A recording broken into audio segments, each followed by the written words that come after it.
Hello friends, today I will show you how to use Shazam on Control Center, iPhone, iPad. Let's come a look.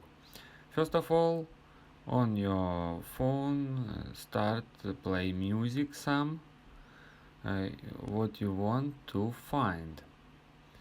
For me, it's on YouTube live stream. I just tap play. Things are changing, baby. Shazam. You're still my best, but I think we're better as friends. And now we open it. Shazam music, what you want to find. It's better as friends. Steve Racy, Norufi Fit, Yoki. Friends, thanks for watching. I hope the video was useful to you. Support me by subscribing to channel.